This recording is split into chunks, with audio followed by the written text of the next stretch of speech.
for another key race analysis from you, Gabby. This is another allowance race going long on the turf course. And, I think the race definitely changes with some of the scratches in here, especially the one Passion Factor, a filly that figured to get play in here. I think you have to obviously respect the morning line favorite, though, and the 11 Moral Reasoning, who does stay in here for trainer Chad Brown.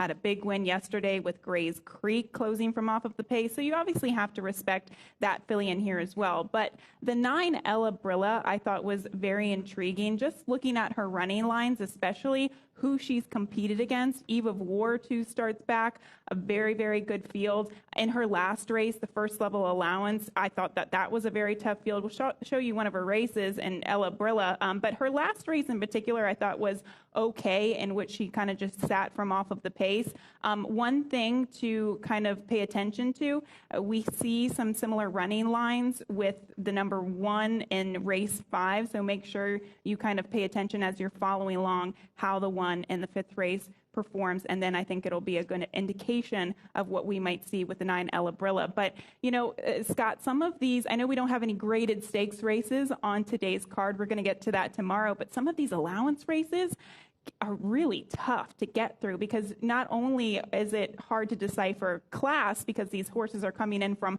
all parts of the country, but it's also kind of hard to predict the pace scenario too. So I had a tough time with this race, but I do really like the 9 Ella Brilla. 9-11-4 for Gabby in race number 7. Before we talk late pick 4, let's get to the Clocker report for this afternoon, and we'll start back with race number 1 with 2-year-olds. Race number 1, that turf sprint for the youngsters, and the number 12 horse, King Utred, is the focus here. Brendan Walsh, 7% with first-time starters, but the Clocker report likes the half-mile drill on the eighth best of 90, back on the 4th of July. Local Gate Breeze, Hot Barn, Strong Rider, and Bred for Grass, a son of Declaration of War, son of Warfront.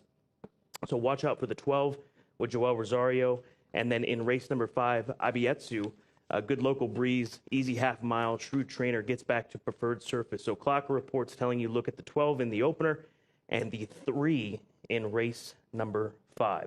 All right, late pick 4 time. Yesterday, the late pick 4, about $154 payoff for a 50-cent minimum wager, so not a bad endeavor.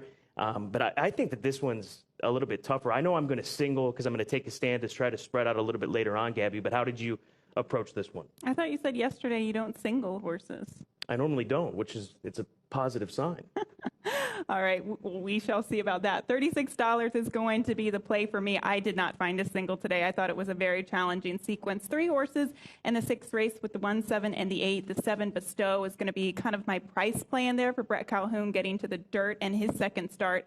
The 7th race, using 4 horses in there with the 4, 8, 9, and the 11, the featured 8th race. That's where I use the 6, 8, and the 11. The 6 Summer Delivery is my top selection, that price horse I was mentioning earlier. But the 8 Dos Vinos and the 10 Club Car, I think you have to respect. And then we had some scratches in the last race. I am definitely using Exalt, but a little worried about this horse since we haven't seen him in about a year. So I'll back myself up with the 15 Chocolate Bar, who in fact draws into this race with all the scratches. Mike Maker, Tyler Gaffleone for the ride. All right, I'm going to dash through my late pick 4 because we're running short on time here on today at Keeneland. And the single does come for me right off the bat, Dos Vinos. I really do like this horse, and I think that she's best suited against this group with that outside draw. When it comes to race number 7, the 5, 9, and the 11 horse, Fashionable Lady for Michael Ann Ewing. That's a big price horse. 2 sprints to a route, always a strong angle. And Michael Ann Ewing, first time going a route around with a horse, strikes at 46%, positive ROI of over $1.30. So watch out for the 5 in race number 7 at a big number. Then 4 deep in race number 5, 3, 5, 8, and 9. The 3 horse Figure It Out, that's the Tom Amos first off the claim horse. And then the 4 horse Mom's Red Lipstick, I think you have to respect as she moves over to the dirt for the first time. And then finally going as big as possible in that 9th race. Hopefully we can get there. Then we'll have 5 covering us, a $30 ticket that you want to play late pick 4 each and every day here at Keeneland. This summer meets at Keeneland and all meets. Let's move into our best angles segment here on Today at Keeneland, going back to race number 6, the race that we just discussed in starting the late pick 4. What's your best angle here? So I mentioned this horse is going to be a price, 10-1 on the morning line. I think we're going to get every bit of that, if not even more. That's the 7 Bestow for trainer Brett Calhoun. Now, this filly, she debuted sprinting on the turf. I didn't ask Brett yesterday, but I kind of get the feeling that maybe this wasn't the preferred surface. So now she's going from turf to dirt, 5.5 furlongs to the 7 furlong distance today, and she gets the blinkers off. Brett Calhoun has very strong statistics with this type of move. In fact, blinkers off, going from turf to dirt, 6 for 6 and the money, 3 for 6 win. And then also just in general, going from turf to dirt with his maidens, he's about 18% with this type of move too. So I thought it was intriguing. You look at her workouts on the main track, Scott, 37-2, really fast coming out of the gate. Bullet work back on the 3rd of June too, best out of 15, 59-3. She's been working really fast on the main track. So I'm taking a little bit of a shot here, but I do think we'll see a big improvement on the surface change. Was that thunder? You're hearing thunder clouds in the area? Or am I losing my mind? I think you're losing your mind. Okay. That's okay. I thought you were going to back me up. Race number 7 is where I'll go for the best angle. And I've tipped my hand a bit here discussing this filly when it came to the late pick 4. But the 20-1 shot, the number 5 horse, Fashionable Lady.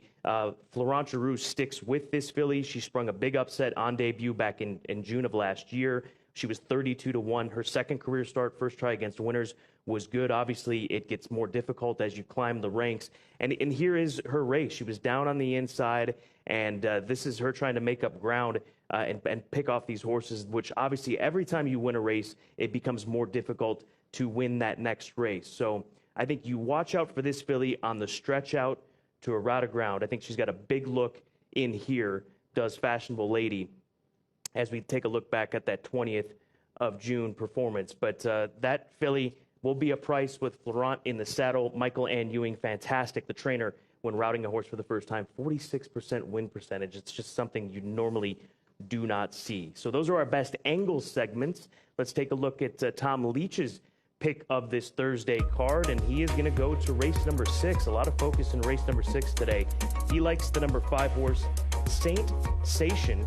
Big buyer jump last time at Churchill Downs when this filly finished second, and a speedy filly shortening up a mile and an eighth from the or an eighth of a mile rather from the last race. She went a mile, 1 turn mile, backs up to 7 furlongs. Brian Hernandez, we discussed this. He always seems to ride well and have big days and win races in bunches here at Keeneland. And I love Bernie Flint. Who doesn't love Bernie Flint? Do you love Bernie Flint? I love Bernie Flint. Can you just show a little love to somebody this morning? I love Bernie Flint. And I like that horse too. I really thought that race was tough. So you singled in that race. I know. Bold. I mean, listen, I'm taking a stand.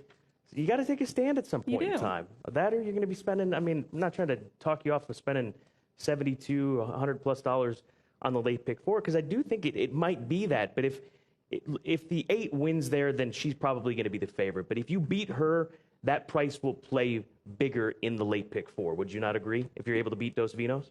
Yeah, definitely the late pick 4 is all about strategy. So whatever race that you have confidence in, take a strong approach in that and spread in other races. I know you're using a lot of horses in the last race. I'm using a lot of horses in the 7th. Don't forget to stick around for today, Keeneland at Home, presented by Central Bank.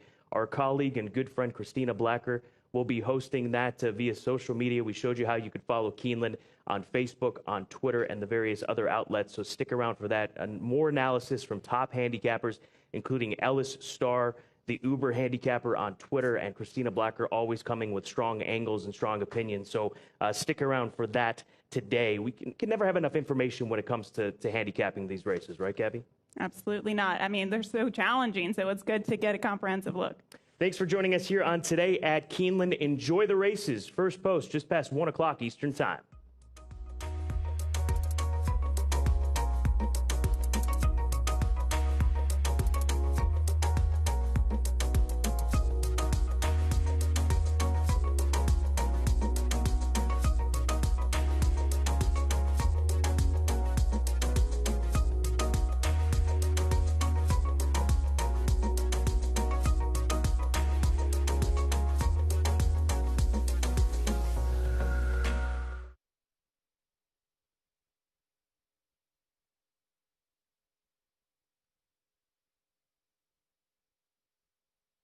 When it comes to hybrid technology, nobody has more models to choose from than Toyota. From the Prius, the hybrid that started it all, to America's best-selling car, Camry, and best-selling SUV, RAV4, to the first-ever Corolla hybrid, and the new best-in-class Highlander hybrid. They all come with a new 10-year, 150,000-mile battery warranty.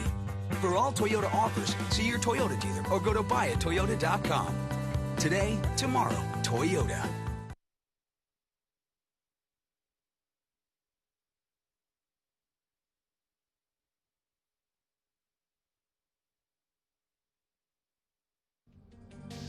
The following is a presentation of the Keeneland Association.